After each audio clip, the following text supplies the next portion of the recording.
He said, if you join my corps, you'll build a bridge on Monday, you'll defend the bridge from enemy attack on Tuesday, and on Wednesday you'll blow it up. This is Cold War Conversations. If you're new here, you've come to the right place to listen to first-hand Cold War history accounts. Do make sure you follow us in your podcast app so you don't miss out on any of the episodes. Paul joined the Royal Engineers in 1977, aged 16, as an apprentice. We hear of his experience of joining the army at such a young age and being away from home for the first time. After initial training, his first posting was to Osnabruck in 1979. Shortly after his arrival, Paul is appointed to the challenging role of driver to the Squadron Sergeant Major. With participation in exercises such as Crusader 80 and Active Edge, Paul describes in detail the role of the Royal Engineers in Cold War Germany, including mine laying, bridge demolition and fixed defence construction. Paul's story is full of great anecdotes and tales of the reality of life in the British Army of the Rhine. Don't miss our next episode where Paul joins the Army Air Corps and becomes an Aircrewman Observer on Gazelle helicopters along the inner German border. Now, Cold War history is disappearing, but a simple monthly donation will help keep this podcast on the air. You'll get the sought-after Cold War Conversations drinks coaster as a thank you, and bask in the warm glow of knowing that you're helping to preserve Cold War history. This is Mary O'Grady of Albuquerque, New Mexico. Anyone who's interested in Cold War history should definitely subscribe and support Cold War Conversations. Thank you. Just go to coldwarconversations.com/donate. If a financial contribution is not your cup of tea, then you can still help us by leaving written reviews wherever you listen to us, as well as sharing us on social media. It really helps us get new guests on the show. I'm delighted to welcome Paul to our Cold War conversation. As a child, we used to go to Bournemouth at least once a year. I think we had some family or something in Bournemouth, and so and my mum and my dad used to take me to things like castles and fortifications, which I'll probably come back to later. But we also used to go to Bovington Tank Museum at least once a summer. And that's in the time when we had quite a lot of soldiers. So there was, you always follow a truck full of soldiers would be waving. And I was quite influenced by open days and firing machine guns and using the assault course. And so I think if you'd asked me if I was 8 or 9 what I was going to be when I grew up, I'd say I was going to be a soldier. And in my head, that would probably mean being a tanky, I think. So I had my visions of being a tank soldier. We lost my dad, sadly, when I was 12, and I was brought up by my mum and my grandmother. We already lived with my grandmother. So I kept very quiet in school careers interviews because I knew what I wanted to do. And I went to the Army Careers Information Office when I was about 15 and announced to my mum when I was about 15 and a half that I felt my future lay in the army. So she was a little bit surprised because it wasn't a huge military tradition. There'd been lots of hostilities only service by my dad and uncles, but there were no real professional soldiers in perhaps one in my family. So when I announced to my mum that I wanted to join the army, obviously as a junior soldier, she placed some conditions on me signing up, and they were to finish my O-levels, which was not my plan for the summer of 1977, I can assure you. I was planning on getting out of there as quickly as I could. To do a trade rather than be a combat soldier, which rather stymied my plans of being a tank gunner. And her third condition was never volunteer for anything. So reflecting on that, getting that maths O-level was one of the best piece of advice she ever made me do. And getting my O-levels was a huge benefit to me. And as was doing a trade. I must admit my sights were set on vehicle mechanic in the Royal Electrical Mechanical Engineers, but practicality took over because the September intake was full. And I desperately wanted to go in September of 77 when I was 16 and a bit. And which is when my recruiter from my Army Careers Information Office stepped in, who happened to be a staff sergeant in the Royal Engineers. And he said, I noticed from your original interview that you're quite interested in military stuff, and weapons. He said, if you join my corps, you'll build a bridge on Monday, you'll defend the bridge from enemy attack on Tuesday, and on Wednesday you'll blow it up. That was good enough for me. So I ended up signing up for the Royal Engineers. September 1977, I turned up at the Army Apprentices College, Chepstow, where I was going to study being a fitter Royal Engineers. And I spent 2 years there. Essentially, the focus was trade training, with a little bit of military training on a Saturday morning, lots of sport, lots of clubs. So very much a college environment. In fact, you were cap badged to the college until your last term, which was called senior group, when you were issued with your predominantly Royal Engineers cap badge and stable belt. We did have some Royal Corps of Transport and REOC members as well. So, and I also got my driving license, which was astounding, really, because I wasn't actually 17 when I did my driving test. Three apprentices in a British School of Motoring car let loose around Chepstow. I think my third try, I passed my driving test. And we also got our tracks license on a very small bulldozer, driving around a series of cones and into a small garage. So we left Chepstow. We went to Farnborough, to Gibraltar Barracks, where we did our combat engineer training. And then I found myself being posted to Osnabruck. So that's how I basically found myself into the adult army.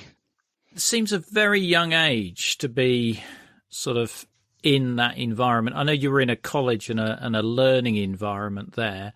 And to be away from home, was this your first time away from home as well? It was, yeah. I hadn't been a Boy Scout or an Army Cadet.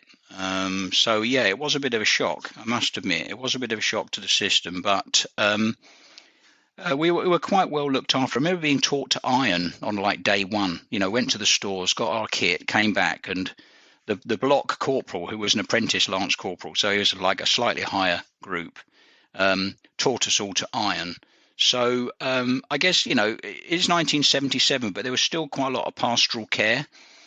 Company commanders would write to parents, and give my mum her due, I was very homesick. And she, despite what she must have felt like, and talking to her later, it was quite hard for her. She encouraged me to stick it out, to stay a bit longer, and to see how it went. And thank goodness she did, because I didn't enjoy all of it, I'll be honest with you. But when I got into the adult army, I very quickly felt like a round peg in a round hole, and it was something for me.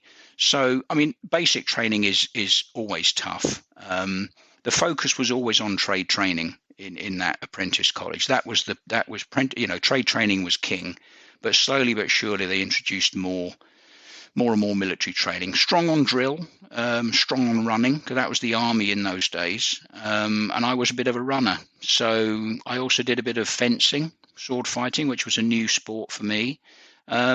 So all in all, looking back on it, it was tough. It was tough. And yeah, I mean, there's some controversy, isn't there, about junior service? Interestingly, many years later as a WO2, I sat in a room full of clerk of works, which was a Royal Engineer specialist trade from staff sergeant up to WO1. And I think it was a brigadier who was in charge of the conference, said, just out of interest, can you put your hand up if you're an ex-boy? And 3/4 of the room put their hand up. Mm. So its function was to produce the future leaders of the army, and boy, did it succeed in that. You can talk the moral imperatives about how easily influenced you are at 16 versus an adult recruit, but I had a very successful career. I know loads of other people have had a very successful and happy career in the army as a result of boy service. So yeah, I'm sure lots of people will talk about that. What age were you when you arrived in Osnabruck? Let's have a think. I was probably 18 and 3 months. Right. When I arrived in the Traz, as it was known in those days. The biggest garrison in the British Army at that time. The Traz? Why was it called the Traz? Because Osnabruck got shortened to Osnatraz, because, Stalag Luft 13 and all that. So it became known as the Traz. And the Traz was the largest garrison town in the British Army in 1979 when I went there. So there were a lot of soldiers in Osnabruck. Tell me about Osnabruck and your experiences there. So I was posted to one of the field squadrons, 12 Nova Scotia Field Squadron, known in the Royal Engineers at that time as the Tartan Mafia. So there was quite a large contingent of our Scottish friends in the squadron. Probably people would argue whether it was the senior squadron in the regiment, but 2-5 Engineer Regiment was in the barracks, and we shared that with a gunner regiment. I don't remember which gunner regiment it was in those early days, but it very quickly became 7RHA, which is the parachute gunners. So as you can imagine, putting the Corps of Royal Engineers and the Corps of Artillery in the same barracks often had some spicy moments, particularly in the shared NAFI bar. But it was always fun, and there was quite a lot of mutual respect, I think. Quite early doors, they noticed that I was a driver in their view. I had a driving license, so therefore I must be a driver. And so I was invited to drive a Land Rover, and I pointed out that I'd never driven a Land Rover, and I'd never driven on the wrong side of the road. And also, could they point out? I need to point out to them that the Land Rover had a steering wheel on the wrong side. And they said, "Oh, no problem. You get 20 hours of theatre familiarisation with an experienced driver. So you'll do your German highway code, and then you'll go out with a bit of supervised driving instruction, and you'll be absolutely fine." Reality wasn't quite that way, because they needed a driver urgently for the radio user course, which is 3 other soldiers learning how to use radios who are headed off on some sort of crazy treasure hunt into the countryside and send radio messages. And I was that man. So I got an experienced driver who also happened to be on this radio users course, set loose into Germany with a Land Rover to do my 20 hours familiarisation, which I think ended up at about 8 or 9. So, necessity is the mother of invention, isn't it? I didn't crash. We had some moments, but I didn't crash. So then I essentially became a Land Rover driver in the motor transport troop of the squadron. Very quickly, I was appointed as a Sergeant Major's driver.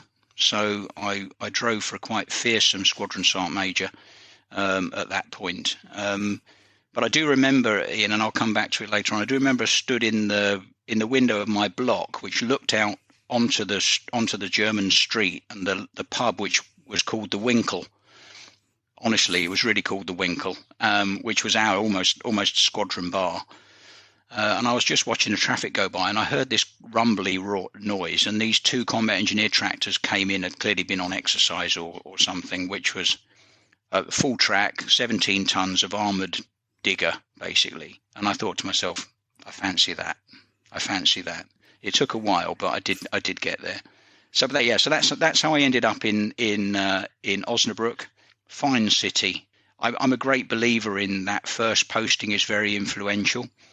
In terms of if Germany suited you, then you ended up as a Germany soldier, and I think that laid the foundations of my always trying to get back to Germany.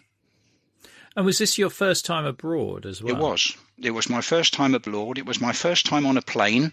I remember Britannia had the air trooping contract, and we flew out from Luton to Hanover Airport, as I remember. Or possibly to Gütersloh, RAF Gütersloh. I can't quite remember which, but yeah, it was my first flight, my first time abroad. I mean, what were your first impressions of Germany when you arrived? Can you remember sort of the getting off the plane and? Not really. But I guess the first thing I can remember is we arrived probably first or second week of December.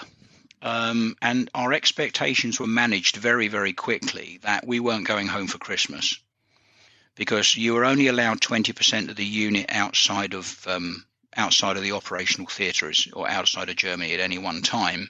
And of course, new arrivals, new boys, we'd already missed the boat, because preference was given to single soldiers who wanted to go back to the UK to see family, girlfriends, etc. And the married soldiers, the pads, as we called it, because they had a pad to live in, they were expected, on the whole, to stay in Germany. And, if they had a strong reason to go back to the UK, new baby, first Christmas, something like that, they might well make it onto the list. But most people were accustomed to the fact that they would stay in Germany. And even the single soldiers basically operated a sort of a split shift arrangement where you would get either Christmas or New Year. And if you were unlucky enough to have the New Year bit, your oppo, your other half, had to come back from the first bit So if you were unlucky and somebody decided to go AWOL, you would end up spending New Year in jail. I mean, it had happened. I mean, it wasn't regular. Most people did the right thing and come back. So it was quite, we sort of took it for granted at the time, but looking back on it now, it was quite a restriction, actually. So I knew I was going to be in Germany for that first Christmas. As luck would have it, there was a distant relative of the family I'd never met who was I think he was a W02 in the RMP, Royal Military Police, and he was based in Hohne, right up into the North German plain, north of Hanover. And the family back in the UK must have done sort of horse trading. I got an invite to Christmas to go to their house. So my first time on a German train, I headed off, I remember it vividly, to Hanover, and I had about half an hour to kill in Hanover before I could get the train to Hohne. And so I left the station and found the German Christmas market. And that had a really, really strong influence on me. I remember eating a bratwurst sausage and a roll of bread in this Christmas market with with a glass of beer.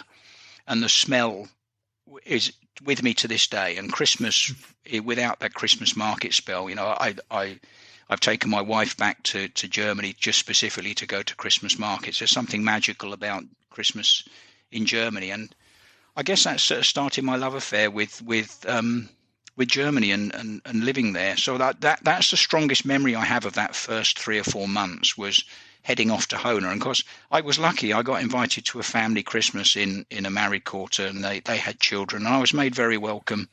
And I think they drove me back to Osnabruck. I can't remember why they did that, but they had pity on me probably. I mean, what I was impressed was the German train system is as efficient as the urban legend has it. The train literally goes as the hand switches onto the hour point. The train departs. Yeah. And my first German I learnt was return ticket, Zurückfahrkarte, and I proudly practiced my German. So yeah, that was my overwhelming, and it is a clean and tidy place. The roads are very wide. The road users are very law-abiding compared with the UK. There's a high standard of driving which is both expected and demanded of drivers, even if they are in a military vehicle. Fellow road users will soon make it apparent if you're not meeting their high standards of driving. So I liked everything I saw, really, and like everything I experienced. You're driving for the Squadron Sergeant Major. What is that experience like? Because, Sergeant Majors are generally very fearsome characters, aren't they? Yeah, and this guy certainly was. All units rely on the relationship between the Sergeant Major and the OC, the unit, or indeed the RSM and the Colonel of the regiment. All successful units have a strong relationship between the senior of the non-commissioned ranks and the commissioned part of the squadron, and we were very fortunate to have a fantastic OC and at this stage a very scary sergeant major. I wouldn't talk to him, and if he talked to me, it would generally be bad news. I'd done something wrong or I was out of place in some way. So to discover that I was going to be his driver on exercise Crusader 80, which at that point was destined to be the largest exercise conducted in British Forces Germany, or in fact BAOR. In fact, wider than that, the whole of United States, Europe was involved in that exercise. Was quite a daunting thought. I had some meetings with him about what he wanted, and we needed to have a gas stove in the back of the Land Rover so that we could do some cooking and have a cup of coffee, etc. And he said we had a thing called a battle box, which had all sorts of useful stuff in it, including some emergency rations. And he said to me, don't go filling the battle box up with chocolate because stickies make you weak. Okay, sir.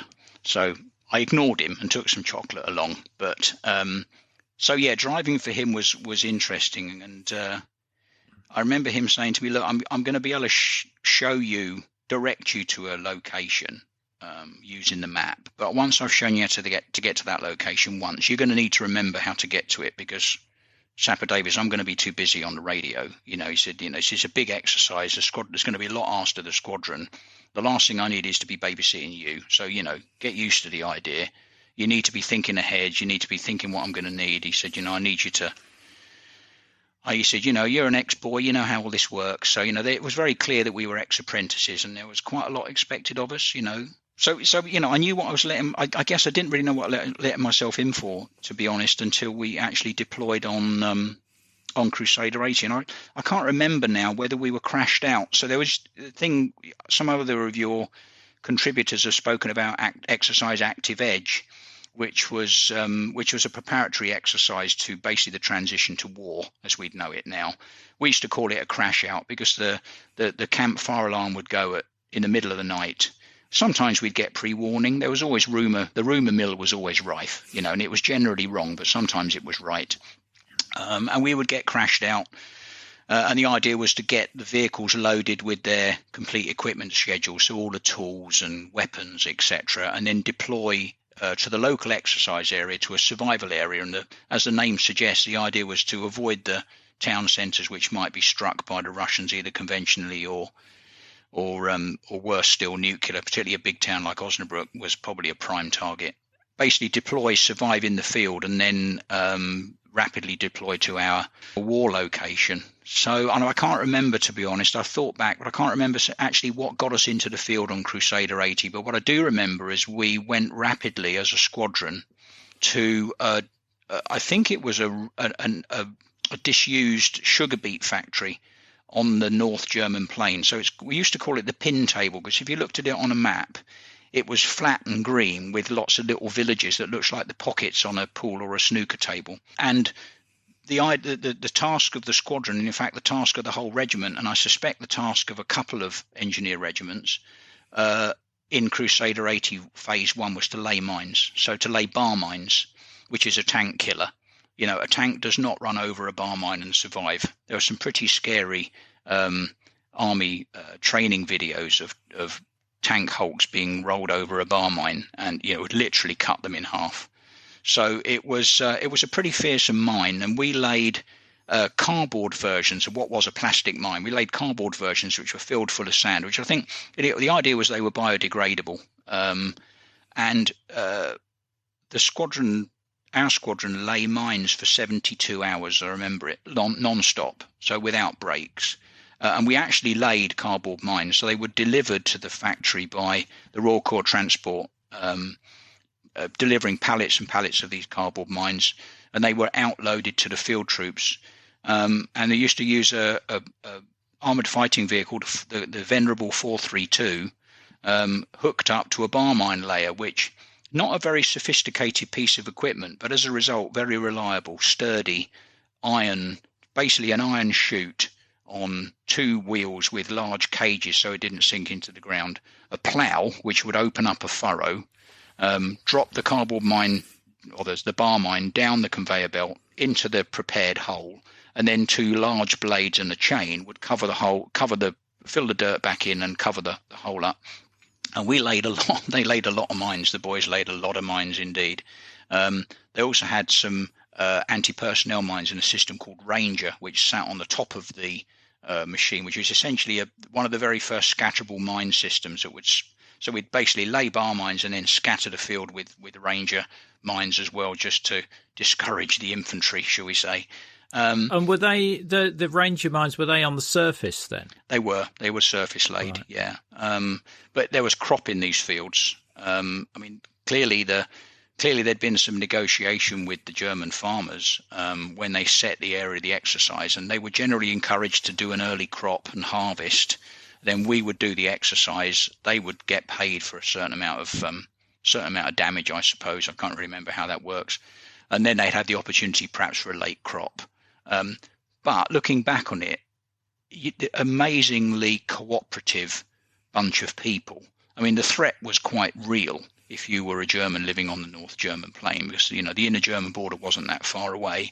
But nevertheless, I look back and think how cooperative a farmer in the UK would have been.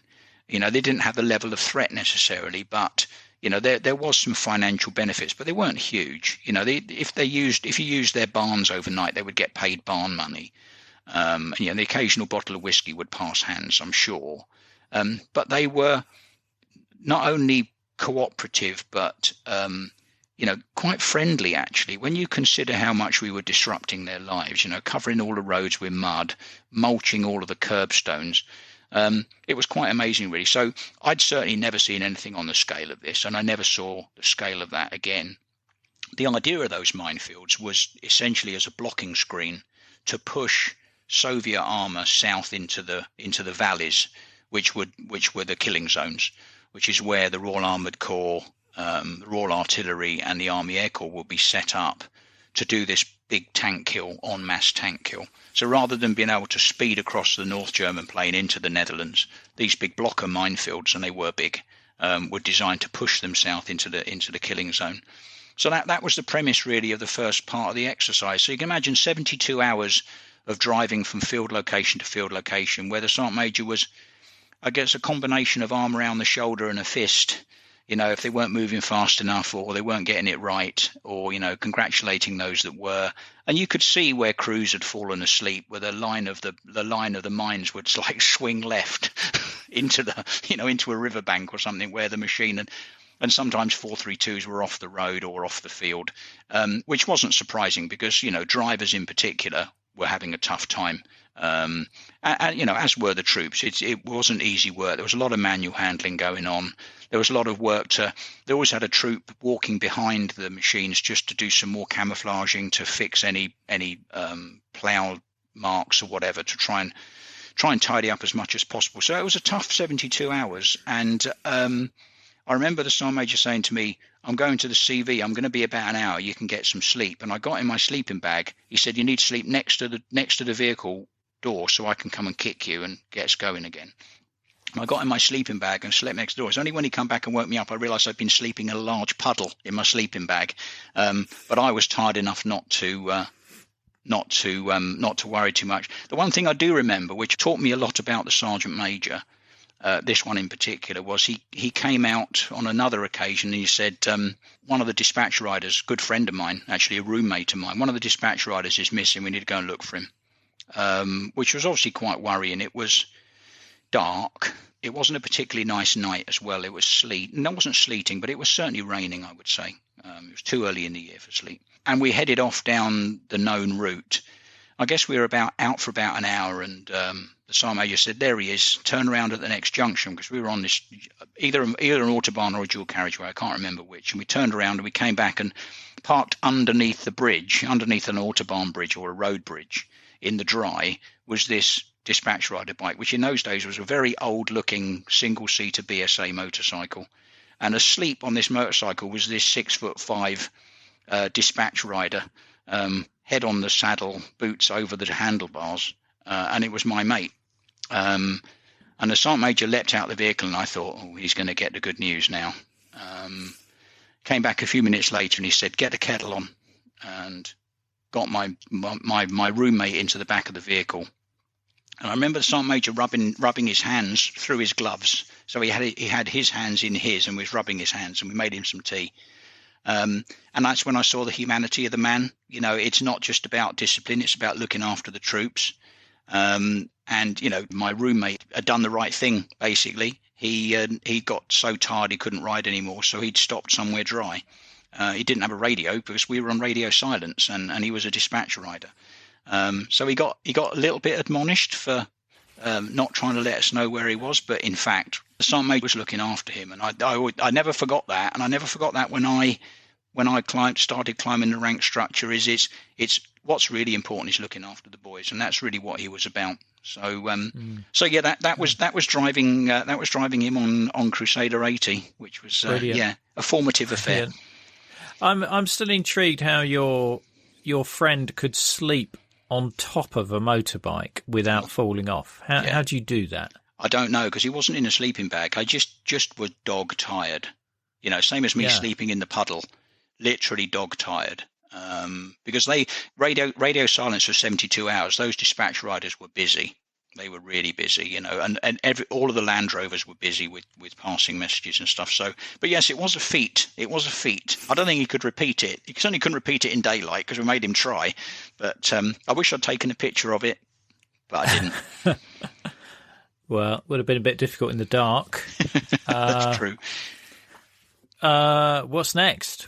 Well, just one thing that this particular Sergeant Major's mantra would always. We knew that 9 Guards Shock Army was just across the border, and they were probably likely to be the Soviet force that part of the group of Soviet forces, Germany. So the intelligence was quite strong, and we knew that 9 Guard Shock Army, which was a motor rifle division plus tanks, they would be our enemy. And his mantra, the Sergeant Major's, was, when 9 Guard Shock Army arrive, and then insert something horrible, like, they're going to nail you to a barn door, or they're going to do something horrible. And he used to use that a lot. So we never forgot that it was 9 Guard Shock Army facing us.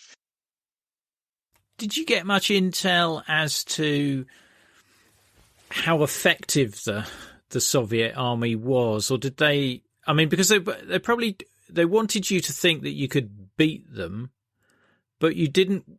They didn't want you to think that it was going to be easy. So how did they manage that fine balance between those two? Well, to be fair, I think that the concept of beating them came a bit later, when the change of doctrine happened about, the counterattack phase. We were never under any illusions that we were in a delaying situation. We were under the delusions that at some point we would all head west to the port. But I think we never talked about it, but I think we all knew that if we were lucky enough to survive the survival phase, to be honest, because I'm sure, their intelligence was as good as ours. They knew where we were all going to go. We were going to fight this blocking battle, which was phase 1, and then we would move on to engineering tasks, which I'll come to in a second. By which time the attrition rate was going to be very high. So, there was a general concept that our tanks were better than theirs across the piece, but there were so many of them. It was the World War II Sherman tank analogy, which is if you've got enough tanks, you will roll through. I think even in those days there was some doubts about how committed the Soviet bloc satellite states would be to this attack, but equally we were very aware that the Polish and the Czechoslovakian army in particular were very high grade troops with Soviet weaponry. So I think we were quite realistic. Doctrine changed later to the concept of the counterstrike, but not in 1979 and 80. It was very much, all exercises transitioned to nuclear at this point. That's how exercises were brought to an end. The use of tactical nuclear weapons, and then the unspoken understanding is that would escalate to mutually assured destruction. And we just didn't talk about it. Ian, we just didn't talk about it. We just enjoyed it as much as we could, endured what we had to. So, I think intelligence was, in terms of what we were going to face, was very good, and the sort of vehicles that we might be encountering. But, in terms of our chances, I think we were all quite realistic. And did you think it was going to happen at some point? I didn't, no, I'll be honest with you. But this first tour, I was quite young, young and invincible. I was the nation's deterrent and all that. So I never really thought it was for real. It did cross your mind if you got a real no notice crash out in the middle of the night, and you knew it was no notice because some people were still downtown at the bar and the disco, and you would be scrabbling around for drivers that were sober that could drive the vehicles out. And there was one occasion I remember where we towed out all the vehicles off the road, so all the broken down equipment, as much as possible of it, we towed out, which was a one-off. And I must admit, it crossed my mind, and I think it wasn't something we talked about, but there was a recognition that this one was a bit different. Can't remember when that was, but it was significant because in an engineer regiment in those days there was quite a lot of equipment off the road. So it was a logistical effort in itself to get plant on trailers and behind a prime mover that was actually working, towing out armoured vehicles that aren't roadworthy out to the exercise area. So that felt quite significant. But to answer your question, no, I never thought, oh my goodness, this is it. I think if we'd been issued with live rounds, I might have changed my mind, but that never happened. We never deployed in my time with live rounds because, it just wasn't necessary. Yeah. And with these crash outs, so even with those really short notice ones, you knew it was an exercise, or did you not? Yeah, you did. Right from the off, you knew it wasn't. With the possible exception of the one where we towed the kit out. I think they were deliberately, or they'd been instructed to be cagey about what was going on. Maybe to get a little bit more focused, because there was a bit of lip service going on to that exercise after a while, as you can imagine. No, it's really interesting just hearing your views there of that time, because there is this transition in doctrine in the 80s where, with portable anti-tank weapons become far more plentiful and effective. Yeah. And the as we've seen in the present day, they can be a great force equalizer.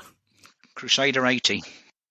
Crusader 80, yes. Yeah, so we switched them from the mine laying. I think we had a pause, a rest and recuperation maintenance day or whatever it was to pause. And then we moved on to engineering tasks, which was largely bridge demolitions. So reserve demolitions particularly up in that part of Germany, the Mittelland Canal. There's a big canal that runs through that section of Germany, which is a good natural barrier. It's got some very large, what we call bowstring bridges because of their shape. A lot of those were prepared for demolition using simulated demolitions, but people climbing up them and putting on charges ready to blow them. A lot of those bridges had pre-prepared demolitions, so they had shafts sunk into the road. I think they were called Maunsel, as I remember it, and they were ready to accept some precast charges. TNT or plastic explosive charges that were enlarged cheeses, if you like. That's exactly what they look like. And so part of the job will be to remove these what look like manhole covers and drop in these very large charges, mainly in the bank seat. So the piece of the bridge that's on each bank, that the bridge itself is sprung off the sort of big mass of earth and concrete. Very large charges to blow the bank seat, because that's probably the best way of denying a bridge is to destroy that part of the bridge, and then just to make sure of it, they put charges on the bridges as well. So that was quite a lot of the work. Equally, on the flip side of that was route preparation. So some bridges that weren't perhaps up to the classification that we might need to retreat tanks to a new fighting position, we would overbridge, so lay a bridge over the top of the bridge to raise its bridge classification so that you could use that route as a primary route. So a bit of that went on. Other type of engineering tasks went on in the background, so preparing fortifications, trenches, etc. And that I can't remember how long that took, but that was a little bit more relaxed in terms of it wasn't flat out effort. There was some downtime at night for people to get some sleep, particularly in the field troops, because they were run ragged by this point. And then what I remember then is that we then transitioned to damage control. So when everybody went back in at Index, I can't remember how many weeks it was, but it was a fair time. The poor old sappers, of course, as usual, along with the Pioneer Corps, get to stay out and repair all the damage, which, as you can imagine, on an exercise of that scale was significant. Mud on roads in particular, destroyed fences, tanks through the sides of buildings, curbstones. We went through a lot of curbstones in that part of Germany. So that I think that took another couple of weeks. But we did have a bit more downtime. In fact, it was the one and only time in my army career that I actually made use of a field bath unit. I didn't even know such a thing existed, but what looked like MASH turned up and set themselves up and boiled some water. And then you got a shower and actually got some newish uniform. You handed your uniform in and got another set of combats. So that was quite entertaining. I remember that very well. And then so DAMCON was a little bit more relaxed. I remember we had some barbecues in the field. We weren't tactical anymore. I even think the weapons may well have got handed in and backtracked to Osnabruck and put back in the armory before anybody lost one. But I do remember one Sunday morning in a field location, and it had been raining really, really heavily, and the track into the field location had become completely and utterly impassable to anything on tracks. And even then, some of the APCs were struggling. So they've got quite a flat bottom on them. And we had a couple of these combat engineer tractors I mentioned earlier on. At least one of them was with us, and that was the only vehicle that could basically get out to the road. So anything that wanted to leave had to be towed out by a combat engineer tractor, which is a self-fulfilling prophecy because it's a full-tracked vehicle, 17-ton, churns the track up even more. So it was a quagmire. It wasn't that far. You could see the main road. So we're all laying in our sleeping bags early on this Sunday morning. I could hear the cooks making breakfast. The number 2 cooker had to be pumped up, had petrol. Can you believe how much lead we must have consumed to cook the sausages? So they'd cracked on. So it was probably quite early. And you could hear an engine in the distance. And I thought it was just some passing traffic. But this engine got steadily louder and louder. And it was a really interesting engine noise. It sounded a bit like a Mini, the old Mini. So I couldn't resist. I got out of my sleeping bag and out of the tent that we were sleeping in. And sure enough, this little black military number-plated Mini turns up in the field location, having driven down this frankly impassable track. And out climbs the Padre, the regimental Padre, with his pedal organ, has a chat with the Sergeant Major and the OC, and calls us all round for an impromptu Sunday service. And so, we'd all been out in the field for ages. So everybody's up for a bit of a sing-song. And the Padre was very highly thought of. Really, really great guy. He always had sweets with him for a start. So we had a short Sunday service. He joined us for breakfast, which was ready by then. And it was all very pally. And the Sergeant Major said to him, he said, I've got to ask you, sir. I've got to ask you, Padre, how on earth did you get down that track? So the Padre suggested there was some divine intervention going on. And the Sergeant Major said, well, I'd like to see you drive back down it. And he said, oh, not at all, Sergeant Major. He said, well, Sergeant Major said, I'll have a vehicle stood by to pull you out when you get bogged in. So we watched him drive away, and this Mini was all sorts of sideways as it went down this track. But eventually, the Padre made it to the main road and drove away. And the Sergeant Major said, right, duty driver, get down to Echelon and get some milk and some bread. That was the thing we needed the most. The Land Rover got about 10 metres bogged into its axles. So to this day, I'm not a believer, but there was something about the Padre. So that was my last memory really of Crusader 80, and then we came back in after that. Yeah. Maybe he couldn't walk on water, but he could certainly walk on mud. Good point. Yeah, good point. Yeah, so that was Crusader 80. I then dabbled in support troop.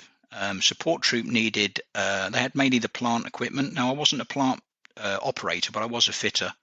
So I spent some time working on plant. We used to assist the REME. So the REME had the REME workshop, the LAD, Light Aid Detachment, had some sappers embedded to work on the plant equipment because that was our speciality, not theirs.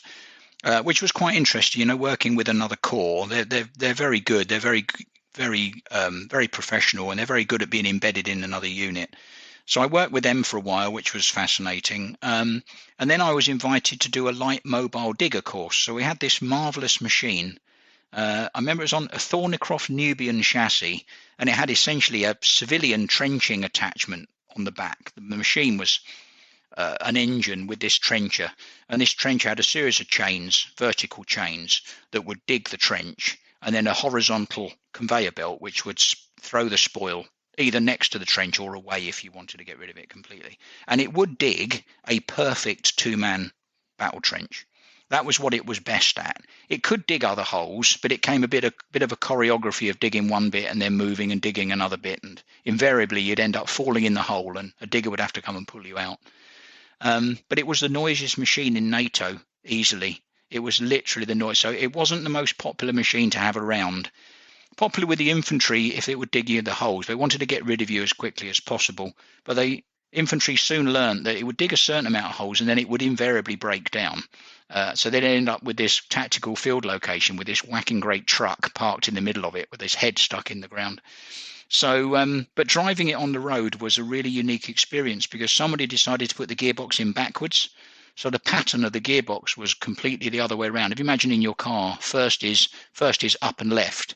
In the light mobile digger, it was down and right, which took a bit of getting used to. I'll be honest with you. Took a bit of getting used to. I'm not sure I'd ever get my head around that. There are worse machines out there, I can assure you. So, but that was the good thing about doing that course is it then let me into being a member of support troop. And the other thing that support troop had was the combat engineer tractor, which was called the Frog because from the front, driving on the road, it had a couple of headlights that stuck up in boxes, a bit of an afterthought, I think, by Vickers. And it did look like a bit of a frog from the front. And at the other end, it had a proper digger blade, not just a dozer blade, but a proper digger blade that you could do crowd and dump and actually dig out dirt. And it had two crew, and you could drive it in either direction. A little switch, you could flick it over and you could drive it on the road headlights first, or you could dig with it, excavator first. And I loved it. I loved the look of it. It was big, it was chunky. I thought it was quite sexy. It had had a bit of notoriety in the Corps, even at this stage, and they soldiered on for many years as being notoriously unreliable. And I think some of that is true. I spent a lot of my time upside down in the engine or the gearbox of it. But when it was working, it was a fine machine, and driving it on the road was a marvelous experience. So I remember I went to Canada on Medicine Man, which was the Battus exercise in Suffield.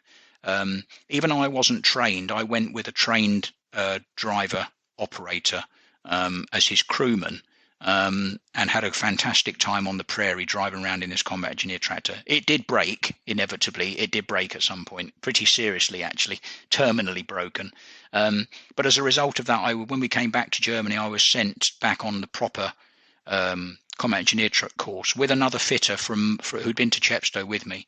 And we went back to Bovington, which for me was fantastic. So back to the place where it had all started, to the RAC Centre, to the Royal Engineers Wing, to do my combat engineer tractors course. I remember being really shocked that they wore coveralls and a shirt and tie, which I'd never come across before. You know, overalls were a thing to be worn when you were fixing something, but no, the dress of the day was coveralls, belt, shirt and tie. But I had a great time, learned to operate this machine, and then came back to Germany, and I did an exercise called Red Claymore, which was an exercise where it rained from the moment we left barracks to go to the rail flats until the exercise was cancelled. The only one I've ever went on that was cancelled, and it was because we were doing so much damage because it was so wet that in the end they said, "Oh, enough's enough. We can't afford the DamCon," and so we came in early, which was, I remember, being quite a thing. It was quite marvellous, but so we created quite a lot of carnage on that exercise. We dug a lot of holes. We used to dig tank slots for the defensive positions, for these kill zone positions, for the tanks, and yeah, we dug a lot of holes. So that was great fun. The holes for the tanks. So these are like hull down positions. So only the turret is showing. Yeah. Right. Yeah. Okay.